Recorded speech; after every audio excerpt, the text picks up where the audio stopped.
জলে এক গাদা হলুদ দিয়ে কে চাউমিন বানায় ভাই? এটা কোন ধরনের খাবার? হ্যাঁ, এগুলো তোমরা বলতেই পারো, আর এটার কারণও আমি তোমাদের বলছি। আজকে বরবাবুর ফিরতে লেট হবে বলে নিজেই বাজারটা সেরে ফেললাম। অল্প চিকেন এনেছি। প্রথমে সেটা ভালো করে ধুয়ে নুন, গোলমরিচ, একটা ডিম আর অল্প একটু ময়দা দিয়ে ভালো করে ম্যারিনেট করে রেখে দিয়েছি। কর্নফ্লাওয়ার না থাকায় আমি ময়দা ব্যবহার করেছি। এরপর এক এক করে সবজিগুলো কেটে নেব। আর এদিকে চাউমিন সিদ্ধ করার জন্য জল গরম করার পর উপর থেকে একটু তেল, নুন আর একটু হলুদ দিয়ে দিয়েছি। চাউমিনটা 70 থেকে 80% সিদ্ধ হলেই নামিয়ে একটু ঠান্ডা জল দিয়ে দিলাম যাতে লেগে না যায়। তারপর কড়াইতে তেল দিয়ে প্রথমে আদা রসুন কুচি, পেঁয়াজ কুচি, তারপর সবজিগুলো দিয়ে দিলাম। সবজিগুলো দেওয়ার পর গ্যাসের ফ্লেমটা সবসময় হাইতে রাখবে। এতে কি হবে, সবজিগুলো নেতিয়ে যাবে না। সবজি সিদ্ধ হতে হতে পাশে আর একটা কড়াই বসিয়ে দিয়ে চিকেনগুলো ভাজতে বসিয়ে দিলাম। ভাজার সময় চিকেনগুলো আরেকটু ছোট ছোট করে নিয়েছিলাম। আর দিকে সবজিটা ভাজা হতেই সব রকম সস দিয়ে দিলাম। আমি দিয়েছি soya sauce, chilli sauce, Schezwan sauce আর টমেটো সস। তারপর চাউমিন আর চিকেন দিয়ে ভালো করে মিক্স করে নিলাম। চাউমিনটা ঠিক শেষের মাথায় তখনই বরবাবু অফিস থেকে ফিরল।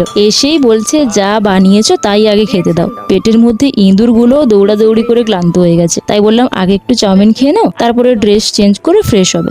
একদিন অফিসের কাজে ভীষণ চাপ থাকলে 2-3 ঘন্টা লেটেই ওকে ফিরতে হয়, তাই আর কি। আর চাউমিনে হলুদ দেওয়ার কারণ ছিল জাস্ট যাতে একটু দেখতে ভালো হয়, আর কিছু নয়।